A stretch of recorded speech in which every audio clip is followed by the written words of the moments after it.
भाई शेतकऱ्यांच्या संदर्भातल्या मदतीचा स्टेटस काय आहे? दिवाळीचा सण अगदी 1 आठवड्यावर आलाय आणि शेतकऱ्यांची दिवाळी काळी होऊ देणार नाही हे मी सांगितलं आणि तो शब्द आम्ही पाळलेला आहे. अजितदादा आम्ही निर्णय घेतला आणि 32,000 कोटीचं पॅकेज जाहीर केलं. दिवाळीपूर्वी त्याच्यातले पैसे शेतकऱ्यांच्या खात्यामध्ये जातील आणि बिलकुल त्यामध्ये शेतकऱ्याला आम्ही वाऱ्यावर सोडणार नाही. हा जो शब्द आम्ही दिलेला आहे तो शब्द आम्ही पाळलेला. भाई दंगेकर तुमच्या सोबत आहेत, रवींद्र दंगेकर. त्यांना काही तुम्ही समज दिले का? कारण देवेंद्र फडणवीस म्हणाले होते की त्यांच्या बॉसला त्यांची कंप्लेंट करू. दंगेकरांशी माझं बोलणं झालेलं आहे. दंगेकरांना मी सांगितलेलं आहे की महायुतीमध्ये दंगा नको.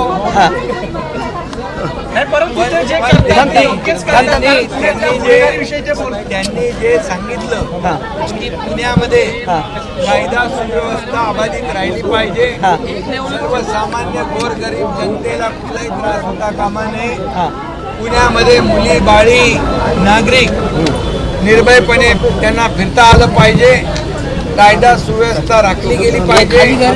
आणि म्हणून मी एवढंच सांगतो की गुन्हेगाराला क्षमा नाही. गुन्हेगार कोणी असू द्या त्याला पाठीशी घातलं जाणार नाही. आणि पुणेकर जनतेला ज्या अपेक्षा आहेत या ठिकाणी गुन्हेगारी मुक्त पुणे याप्रमाणे दंगेकरांचं देखील तेच म्हणणं होतं. आणि म्हणून शेवटी आम्ही सरकार म्हणून कायदा सुव्यवस्थेचं रक्षण करणं ही आमची जबाबदारी आहे. सर्वसामान्य नागरिकाला कुठलाही भय वाटता कामा नये, भीती वाटता कामा नये, अशा प्रकारची अपेक्षा त्यांची आहे.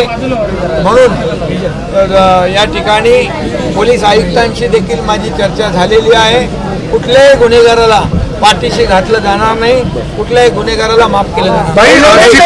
नितीश कुमार ते कुठेतरी कमी पडतात असं वाटतं का? आल्यानंतर त्यांनी एकदम डॅशिंग मध्ये या सगळ्या गुंडांची परेड काढली, मात्र आता कुठेतरी फेल ठरतायत ते. बिलकुल यामध्ये कायदा सुव्यवस्था राखण्याचं काम पोलीस करतायत.